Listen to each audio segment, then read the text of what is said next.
வணக்கங்க. அனைவருக்கும் தமிழ் புத்தாண்டு நல்வாழ்த்துக்கள். புத்தாண்டு ஸ்பெஷலாக ஸ்வீட் ஒன்று செய்ய போகிறோம். இது சின்னவங்கலேருந்து பெரியவங்க வரலையும் எல்லாருக்கும் ரொம்ப ரொம்ப ரொம்ப பிடிச்ச குலோப் ஜாமுன் தானுங்க. அது எப்படி ஈஸியாக செய்யலாம் அப்படின்றத பற்றி தாங்க நம்ம வீடியோவில் பார்க்க போகிறோம். குலோப் ஜாமுன் செய்யறதுக்கு தேவையான பொருட்கள் என்னன்றது நம்ம வீடியோவில் பார்க்கலாங்க. இது ஸ்கிப் பண்ணாமல் பாருங்கள். சிம்பிளான மெத்தடு தான். நம்ம கடையில் போய் வாங்கி சாப்பிடும் பொழுது கிட்டத்தட்ட 5 to 10க்குள்ள ரேட் வரும், ருபீஸ் வரும். அதனால நமக்கு ஆசையும் தீராது. நாம வீட்லயே செல்ஃபா செஞ்சு சாப்பிடும் பொழுது நிறைய சாப்பிடலாங்க, குழந்தைங்களுக்கு கொடுக்கலாம். இது அவ்வளவு சூப்பராகவும் செஞ்சுக்கலாம். அதனால இதுக்கு என்னென்ன பொருள் எப்படி செய்யலான்றது வீடியோல பார்க்கலாம் வாங்க. பாருங்க, இன்னைக்கு நம்ம செய்ய போறது MTR குலோப் ஜாமுன் மிக்ஸ் தாங்க. இப்போ இந்த மிக்ஸ் சூப்பரா இருக்குங்க. இது 175 கிராம் ஒரு பாக்கெட் எடுத்துருக்குறேங்க. இதுக்கு டபுள் மடங்கு, அதாவது நம்ம இப்போ எந்த மெஷர்மெண்ட்டால அளக்குறோமோ அதுல 2 பங்கு சர்க்கரை. உங்களுக்கு ஸ்வீட் அதிகமா வேணும்னா 2 பங்கு போட்டுக்கலாம், இல்லைன்னா நீங்க 1.5 பங்கு சர்க்கரை யூஸ் பண்ணிக்கோங்க. தண்ணியும் அதே அளவு தாங்க. நம்ம எத்தனை பங்கு சர்க்கரை போடுறோமோ அதே அளவு தண்ணி ஊத்திக்கலாங்க. சிம்பிளா செஞ்சிடலாம், குயிக்கா ரெடி பண்ணிக்கலாம். தேவையான பொருள் என்னன்னா சர்க்கரை, ஒரு சின்ன எலுமிச்சை பழம், 2 ஏலக்காய் வாசனைக்கு, நெய் கொஞ்சங்க, பால் தேவைக்கேற்ப, ஆயிலுங்க, ரீஃபைண்ட் ஆயில். உங்களுக்கு முடிஞ்சால் நெய்யில் செஞ்சுக்கலாம். நான் இன்னைக்கு ஆயிலில் செய்கிறேன். தேவையான அளவு பாகு தயாரிக்கிறதுக்கு தண்ணிங்க. இப்போ நம்ம ஜாமுன் எப்படி மிக்ஸ் பண்ணலாம், அந்த மாவு எப்படி மிக்ஸ் பண்ணலான்றது பார்த்துடலாங்க. அதாவது மெஷர்மெண்ட் கப்பு நீங்கள் எது வேணாலும் எடுத்துக்கலாம். இதில் 2 வருங்க. நான் ஆல்ரெடி செஞ்சுருக்கிறேன், இருந்தாலும் உங்களுக்கு நான் வீடியோ காமிக்கிறேன்.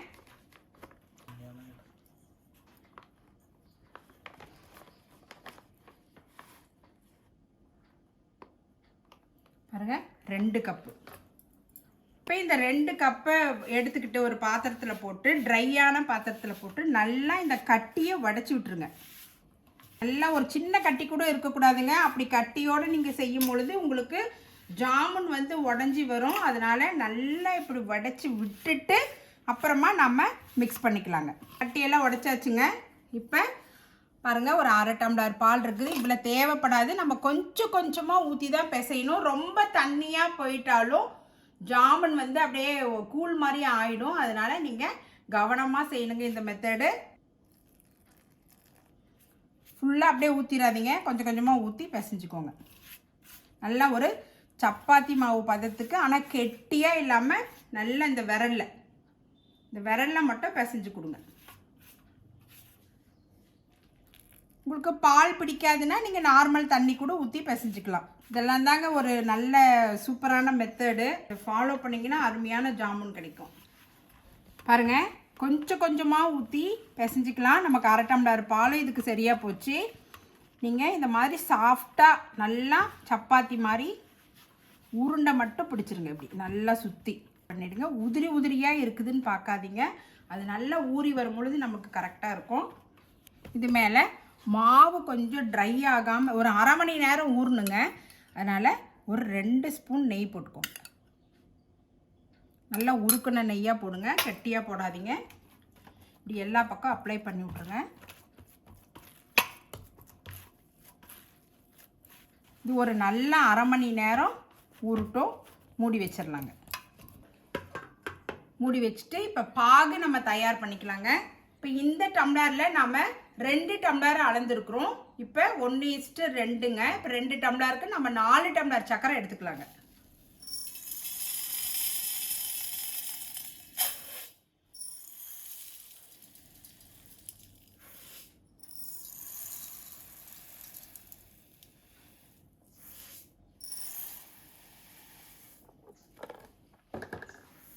அதே மாதிரி 4 டம்ளர் தண்ணி ஊற்றிக்கலாங்க. எத்தனை டம்ளர் நம்ம சர்க்கரை எடுக்கிறோமோ அதே அளவு தண்ணியும் ஊற்றிக்கணும்.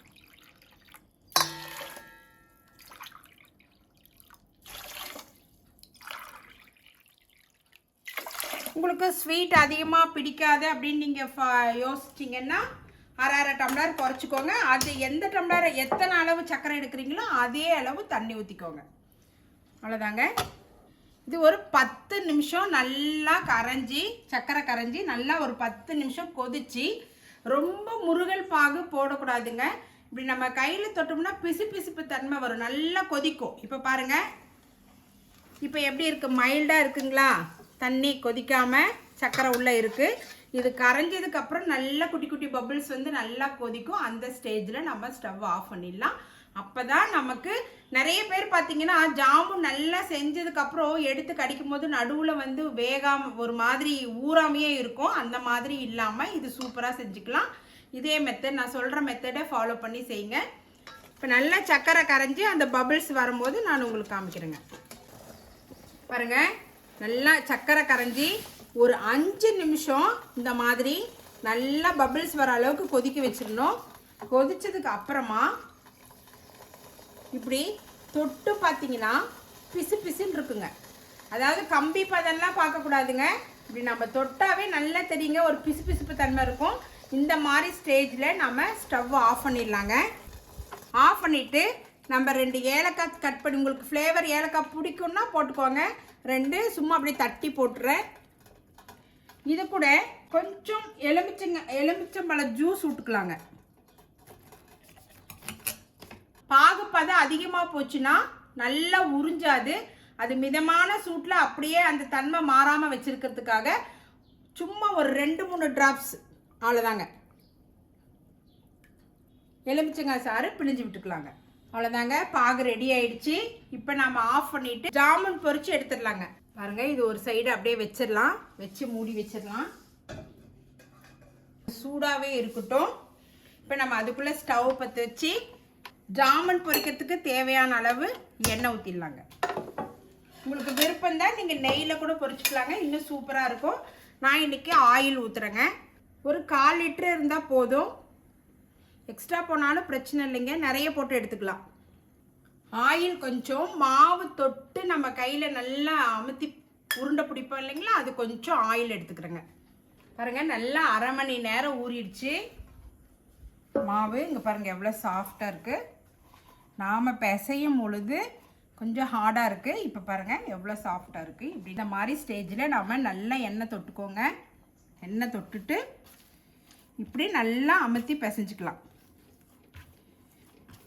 தண்ணியாக மட்டும் தண்ணியாக பிசைஞ்சிடாதீங்க. ரொம்ப தண்ணியாக பிசைஞ்சிட்டிங்க அப்படின்னா நீங்கள் போடும் பொழுது ஜாமுன் நல்லா உருண்டையாக இருக்கும். ஆனால் பாகில் போடும் பொழுது அப்படியே எல்லாம் கொல கொலன்னு கூழ் மாதிரி ஆகிடுங்க. அதனால் கொஞ்சம் தண்ணி கம்மியாக ஊற்றி பொறுமையாக செய்யுங்க. இந்த மெத்தட் மட்டும் ரொம்ப பொறுமையாக செய்யுங்க. அவ்வளோதாங்க. இப்போ இதை நாம் எண்ணெய் காயத்துக்குள்ளே, எண்ணெய் வந்து ரொம்ப ஹீட் ஆகக்கூடாதுங்க. இப்போ இந்த மாதிரி சப்பாத்தி திரட்டுற கட்டை இருக்கும் இல்லைங்களா, அந்த மாதிரி எடுத்துக்கோங்க. அதில் கொஞ்சம் எண்ணெய் தடவிடுங்க. தடவிட்டு சப்பாத்தி மாவு உருண்டை எடுக்கிற மாதிரி எடுத்து இது மேலே வச்சு நல்லா இப்படி திரட்டுங்க. நல்லா மடித்து போட்டு ஈஸியாக இருக்கும், உங்களுக்கு பிடிக்கிறதுக்கு ஈஸியாக வரும். அதனால் இது ஒரு மெத்தடுங்க. விரிசல் இல்லாமல் வருங்க. இப்படி பண்ணிட்டீங்கன்னா ஜாமுனு உங்களுக்கு பிசு பிசுன்னு பிடிக்குதுன்னா அப்பப்போ எண்ணெய் தொட்டுக்கோங்க கையில். இப்படி நல்லா ஒரு 2-3 முறை இப்படி பண்ணிட்டிங்கன்னா ஃப்ரீயாகிக்கும் அது நல்லா. அப்போ நமக்கு உருண்டை பிடிக்கும் போது அந்த விரிசல் வராதுங்க. விரிசல் இல்லாமல் அழகாக இருக்கும். அவ்வளோதாங்க. இப்போ நல்லா உள்ளங்கையில் எண்ணெய் தேய்ச்சிக்கோங்க. உங்களுக்கு எவ்வளோ சைஸ், அதாவது நீங்கள் இவ்வளோ பெருசாக எடுக்கிறீங்கன்னா இதை விட டபுள் மடங்கு ஆகும். பாகில் போடும் பொழுது பொரிக்கும் போது இப்படி தான் இருக்கும், பாகில் ஊறும் பொழுது டபுள் மடங்கு ஆகும். அதனால் உங்களுக்கு பிடிச்ச அளவுக்கு நீங்கள் சைஸ் எடுத்துக்கோங்க. நல்லா 2-3 உருட்டிட்டு இந்த மாதிரி பிடிச்சி வச்சுக்கிட்டிங்கன்னா எவ்வளோ மாவாக இருந்தாலும் நம்ம சீக்கிரமாக செஞ்சிடலாம். ஒரு சலுப்பு இருக்காதுங்க. நல்லா எண்ணெய் தடவிக்கோங்க. தடவிட்டு பாருங்கள், இப்படி உருண்டை இருக்கு இல்லைங்களா, இதை எடுத்து நல்லா இப்படி ரொட்டேஷன் கொடுத்து நடுவில் வச்சு ஒரு உருட்டு பாருங்கள். ஒரே விரிசல் கூட இருக்காது. இந்த மெத்தட் ரொம்ப ஈஸியாக இருக்கும். அவ்வளோதாங்க. அதே மாதிரி இந்த எக்ஸ்ட்ரா மாவு வந்து காய விடக்கூடாதுங்க. அது காஞ்சிருச்சுன்னா உங்களுக்கு நல்ல கரெக்டாக வராது. அதனால் அது மூடி வச்சுருங்க. இதை மட்டும் நம்ம இப்போதைக்கு ரெடி பண்ணிக்கலாம். பாருங்கள், நல்லா சொல்கிறேன் பாருங்கள். இப்படி எண்ணெய் தடவிக்கோங்க. தடவிட்டு இந்த 2 சைடும் இப்படி நல்லா அமுத்தி இப்படி ஒரு ப்ரெஸ் கொடுத்து பண்ணிங்கன்னா ஒரே ஒரு விரிசல் கூட வராது. நமக்கு குலோப் ஜாமுன் உடையாதுங்க. அதே மாதிரி எல்லா மாவும் ரெடி பண்ணிக்கலாங்க. இப்படி செஞ்சிங்கன்னா நீங்கள் எத்தனை பேக்கெட் வேணாலும் போடலாங்க. உங்களுக்கு சலுப்பே இருக்காது. நல்ல டேஸ்ட்டாக வயிறு நிறைய நமக்கு பிடிச்ச மாதிரி ருசித்து சாப்பிட்லாங்க. பாருங்கள், இந்த மாதிரி எல்லாமே நல்லா உருண்டை பிடிச்சி வச்சுருங்க. ஹீட் ரொம்ப ஆகக்கூடாது. எண்ணெய் ரொம்ப ஹீட் ஆயிடுச்சுன்னா ஒரு மாதிரி தீஞ்ச மாதிரி இருக்குங்க, டேஸ்ட்டே மாறி போயிடும். அதனால் நீங்கள் இல்லைன்னா உருண்டையெல்லாம் பிடிச்சி வச்சுட்டு கூட நீங்கள் வந்து ஸ்டவ் பற்ற வச்சு எண்ணெய் வச்சுக்கலாங்க. ஆனால் எண்ணெய் மட்டும் நிறைய நேரம் காஞ்சிடக்கூடாதுங்க. மிதமான சூட்டில் பாருங்கள், இப்படியே ரெடி ஆயிடுச்சு. அவ்வளோதான், எல்லாமே பிடிச்சிட்டேன். இப்போ நீங்கள் ஒரு சின்ன பீஸ் எடுத்து போட்டு பார்த்தீங்கன்னா போட்ட உடனே மேலே வந்த உடனே ரெடி ஆயிடுச்சு, ஆயில் காஞ்சிடுச்சுன்னு அர்த்தம். ஒரு பபிள்ஸ் மாதிரி வருது, மேலே வந்துடுச்சு பார்த்தீங்களா? இப்போ வந்து நமக்கு ரெடி ஆயிடுச்சுன்னு அர்த்தம். நீங்கள் சும்மா போட்டுக்கோங்க. எண்ணெய் நிறைய இருக்குது, நம்ம பஜ்ஜி போண்டா போடுற மாதிரி நிறைய போடாதீங்க. ஒரு 10 அப்படி போட்டுக்கோங்க. மெதுவாக விடுங்க, கைக்கு தெரிச்சிரும்.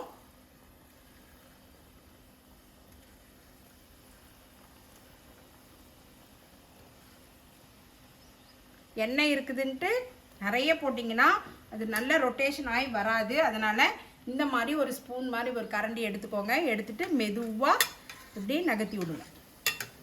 இந்த ஆயிலை சுற்றி இருக்கிற ஆயில் எடுத்து அந்த உருண்டை மேலே போட்டு விடுங்க. எண்ணெய் மட்டும் நிறைய நேரம் காய வச்சிடாதீங்க. ஏன் திருப்பி திருப்பி சொல்கிறேன்னா அது கருவி போயிடுங்க, வேகாது உள்ள. அதனால் முக்கியமான விஷயம் மீடியமே வச்சுக்கணும். எண்ணெய் காயணும், மிதமாக காஞ்சா போதும். பாருங்கள், இந்த மாதிரி அப்படியே ரொட்டேஷன் பண்ணிகிட்டே இருந்தீங்கன்னா, நிறைய போட்டுட்டிங்கன்னா நம்ம ரொட்டேஷன் பண்ண முடியாது, அதனால் தீஞ்சி போயிடும். அதனால தான் நான் இப்படி மெதுவாக நல்ல ஒரு ப்ரௌன் கலராக வரும்போது எடுத்துருங்க. நல்லா வேக விடுங்க, இப்படியே ரொட்டேஷன் பண்ணி வேக விடுங்க. நல்லா ஒரு ப்ரௌனிஷாக வர அளவுக்கு ஒரு 2-3 நிமிஷம் அப்படியே நீங்கள் நல்லா இப்படி திருப்பி விட்டுட்டே இருங்க. நல்லா இந்த சலசலப்பு அடங்கிடும். இப்போ நம்ம எடுத்துடலாம். இன்னொன்று எடுத்துட்டாரு.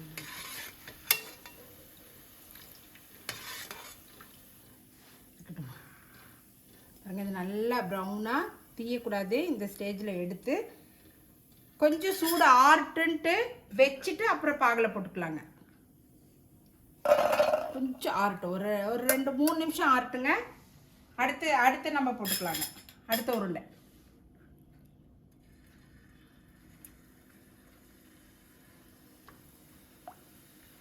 ஒன்று ஒன்றா போடுங்க, கைக்கு தெரிச்சிரும். அதே மாதிரி எண்ணெய் இருக்குதுன்னு நிறையவும் போட்டுறாதீங்க. பொறுமையாக செஞ்சால் தான் நல்ல டேஸ்ட்டாக இருக்கும். பாருங்கள், ஒரே ஒரு விரிசல் கூட இல்லை பாருங்கள். இப்போ ஒவ்வொன்று விரிசல் விடும், இப்படி புடச்ச மாதிரி இருக்கும். அந்த மாதிரிலாம் எதுவுமே இல்லை பாருங்கள். அழகாக உருளைக்கிழங்கு மாதிரி நல்லா மொழுன்னு இருக்குங்க. ஒரு 2-3 நிமிஷம் நல்லா சூடு ஆறிட்டோன்னே நீங்கள் இந்த பாகில் போட்டுருங்க. போட்டு மூடி வச்சிருங்க. இதே மாதிரி எல்லாமே போட்டு எடுத்துக்கலாங்க.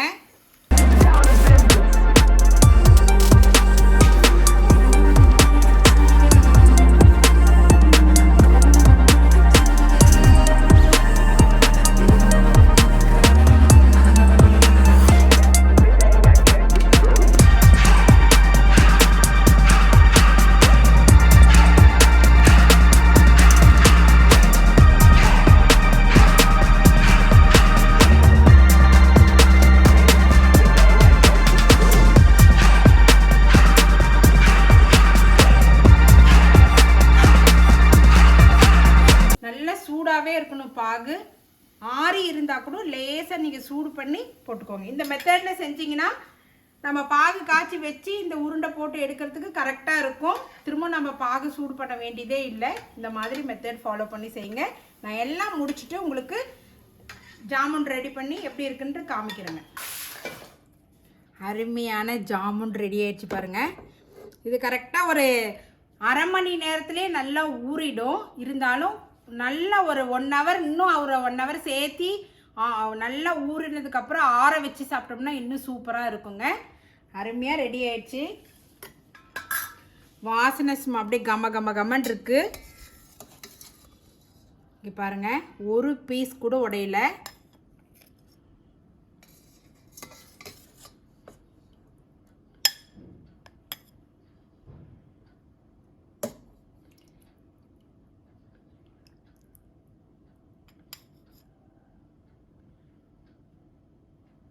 விலாக் சப்ஸ்கிரைபருக்காக இதுங்க. எல்லாரும் சாப்பிடுங்க. புத்தாண்டு வாழ்த்துக்கள் மீண்டும் ஒரு முறை சொல்கிறேன். இந்த மெத்தடில் ஃபாலோ பண்ணிங்கன்னா இப்போ கிட்டத்தட்ட ஒரு பேக்கெட்டுக்கு வந்து 40 உருண்டை கிடச்சிருக்குதுங்க. இப்போ இந்த MTR வந்து 1 வாங்கினா 1 ஃப்ரீங்க. அப்போ கிட்டத்தட்ட நம்மளுக்கு 2 பேக்கெட் போடும் பொழுது 80 உருண்டை கிடைக்குது. அழகாக சந்தோஷமாக இப்போ நம்ம கடையில் போய் ஒரு பீஸ் வாங்கி நான் ஒரு பீஸ் சாப்பிடும் பொழுது நமக்கு இன்னும் நாக்கு தூண்டுங்க. அட இன்னும் பீஸ் சாப்பிட்டா நல்லா இருக்கும்னுட்டு கிட்டத்தட்ட 20 ரூபாய் அப்படி ஆகிடும். ஆனால் இது சிம்பிளாக நம்ம பட்ஜெட்டுக்குள்ளேயே முடிச்சுக்கலாம். என்ன கொஞ்சம் பொறுமையாக செஞ்சோம்னா அழகாக நம்ம வீட்டில் இருக்கிறவங்க எல்லாருமே நல்லா நம்ம திருப்தி ஆகிற வரலையும் சாப்பிட்டுக்கலாங்க. அவ்வளோ சூப்பராக இருக்குது. எனக்கு இப்போ பாருங்கள், நான் டேஸ்ட் பண்ணி சொல்கிறேன் எப்படி இருக்குன்னுட்டு.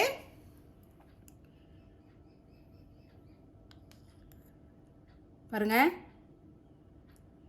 உள்ளையெல்லாம் அப்படியே அருமையாக கட் பண்ணிட்டேன். ஒன்று மட்டும் எவ்வளோ சாஃப்டாக இருக்குது பாருங்கள். அருமையாக வெந்துருச்சு. இப்போ ஃபஸ்ட்டு பைட் எங்கள் பையனுக்கு கொடுக்குறேன். எப்படி இருக்குன்னு அவன் சொல்லுவான். நீ சாப்பிடு.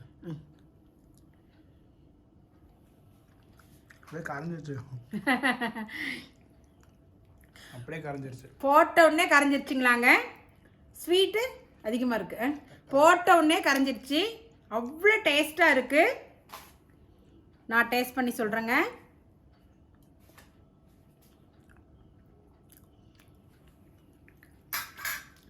சூப்பராக இருக்குங்க. கடை டேஸ்ட் அப்படியே மாறாமல் இருக்குது. நம்ம இதில் எந்த ஃப்ளேவரும் நம்ம ஆட் பண்ணல. ரியாலிட்டியாக நமக்கு கிடைக்கக்கூடியதை வச்சு தான் நம்ம செஞ்சுருக்குறோம். அவ்வளோ டேஸ்ட்டாக இருக்குது. கண்டிப்பாக இந்த மாதிரி ஃபங்க்ஷன் டைமில் ஒரு அரை மணி நேரம், கிட்டத்தட்ட ஒரு மணி நேரம் டைம் ஸ்பெண்ட் பண்ணிங்கன்னா நம்ம அழகாக இந்த மாதிரி குண்டு குண்டு குலோப் ஜாமுன் ரெடி பண்ணிக்கலாம். சந்தோஷமாக சாப்பிட்லாம். இங்கே பாருங்கள், தயவு செஞ்சு இந்த பாகு எடுத்து போடும்போது கை வச்சு பண்ணாதீங்க. 4 படம் வச்சுருந்தீங்கன்னா கெட்டுடும். இப்போ இது கிட்டத்தட்ட நம்ம ஒரு மாதம் கூட ஸ்டோர் பண்ணி வச்சு சாப்பிட்லாம். இப்போ உங்களுக்கு நான் வீடியோக்காக எடுத்து காமிக்கிறேன். பாருங்கள் எவ்வளோ சாஃப்டாக இருக்குது. ஒரே ஒரு பீஸ் கூட உடையலைங்க. நம்ம மாவு போட்ட மாதிரியே இருக்குது. டபுள் மடங்கு. பாருங்கள் அவ்வளோ அழகாக இருக்குது. அதனால் மிஸ் பண்ணாமல் இந்த குலோப் ஜாமுன் செஞ்சு சாப்பிட்டு கமெண்ட்ஸ் பண்ணுங்கள் எப்படி இருக்குன்னுட்டு. இப்போ குழந்தைங்க நீங்கள் எல்லாருமே சாப்பிட்லாம்.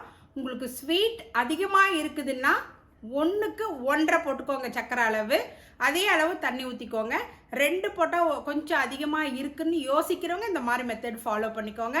கண்டிப்பாக மிஸ் பண்ணாமல் செஞ்சு சாப்பிட்டு பார்த்துட்டு எங்களுக்கு கமெண்ட்ஸ் பண்ணுங்கள். மீண்டும் ஒரு நல்ல தகவலுடன் உங்களை சந்திக்கிறேங்க. நன்றி, வணக்கங்க.